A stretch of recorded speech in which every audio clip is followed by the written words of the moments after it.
Laymen's evangelical fellowship స్థాపకులు కీర్తిశేషులైన దానియేల్ గారు 1963 సంవత్సరం మార్చి 30వ తేదీన చేసిన ప్రసంగం 24వ కీర్తన 3వ వచనము. యెహోవా పర్వతమునకు ఎక్కదగిన వాడెవడు, ఆయన పరిశుద్ధ స్థలములో నిలువదగిన వాడెవడు. క్రైస్తవ్యము ఒక ఆధ్యాత్మిక శక్తికి సంబంధించిన మతం. అబ్రహాము తన కుమారుడైన ఇస్సాకును అర్పించున్నప్పుడు మనము కేవలం అతని కార్యం వైపు చూస్తాం గాని అతని విశ్వాసమునకు సంబంధించిన ఔన్నత్యాన్ని మనం చూడం. అబ్రహాము యొక్క విశ్వాసము నాకు ఒక పరమరహస్యంగా ఉంది. అబ్రహాము ఈ విశ్వాసమునకు ఎట్లు ఎదిగాడో కూడా అర్థం కానిది. ఆ సమయంలో అబ్రహాముతో ఇస్సాకు తప్ప మరెవరూ లేరు. నమ్మకస్తుడైన ఎలియాజరు కూడా అక్కడ లేడు. బలి అర్పణ స్థలానికి తన సేవకులను కూడా అబ్రహాము తీసుకుని వెళ్ళలేడు. అతనికి విశ్వాసంలో స్నేహితులు ఎవరూ లేరు. దేవుని కొండ మీదికి అబ్రహాము తన కుమారుడు మాత్రమే వెళ్లారు. అటువంటి కొండను ఎవరెక్కగలరు? వ్యర్థమైన దాని యందు మనసు పెట్టకయు, కపటముగా ప్రమాణం చేయకయు, నిర్దోషమైన చేతులను శుద్ధమైన హృదయమును కలిగియుండు వాడే అని 4వ వచనంలో చదువుతూ ఉన్నాం. అబ్రహాము యొక్క విశ్వాసమును చేరుట అంత సులభమైంది కాదు. అబ్రహాము ఒక గొప్ప ఉన్నతమైన స్థితి నుండి లోకమును రానున్న తరాలని చూచాడు. మనం అతన్ని ఒక తక్కువ స్థాయి నుండి చూస్తాం. తన కుమారుని ఆయనకి ఇవ్వమని దేవుడు అతన్ని అడుగునంత ఒక గొప్ప ఔన్నత్యమునకు అతడెట్లు చేరగలిగాడు? దేవుడు ప్రతి ఒక్కరిని అటువంటి విషయాన్ని గూర్చి అడుగడు. అబ్రహాము, దానియేలు, ఏలియా మరియు మోషేలు గొప్ప ఉన్నత స్థాయికి చేరారు. దేవుని సత్యమును వారు క్రమంగా అన్వయించుకుంటూ ఉండగా ప్రత్యక్షత అంచెలంచెలుగా వారికి వచ్చింది.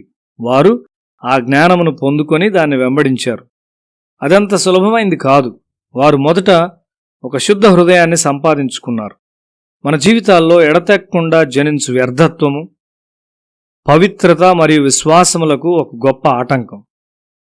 అదంత తీవ్రమైనదిగా కనిపించదు, అయినప్పటికీ అది అతి భయంకరమైనది. అబ్రహాము దేవుని నుండి గొప్ప వాగ్దానములను కలిగి ఉన్నాడు.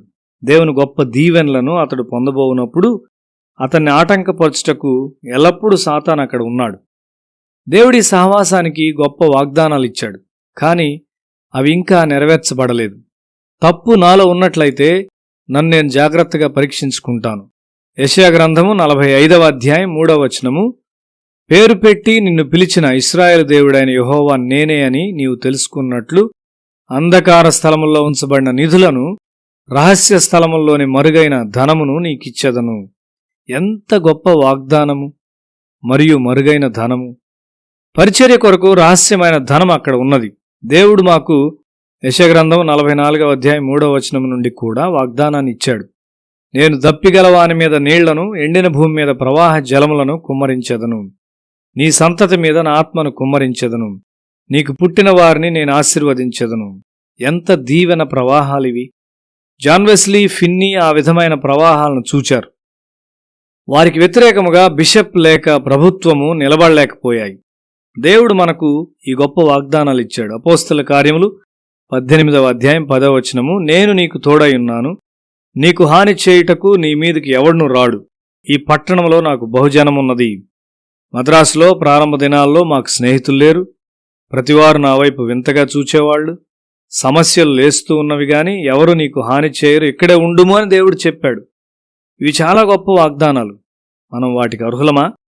మనమందరము ఈ వాగ్దానాలని పొందుకుని వారముగా ఉండాలి. నీ ద్వారా లోకమంతటిని నేను దీవించెదను అని దేవుడు అబ్రహాంతో చెప్పాడు.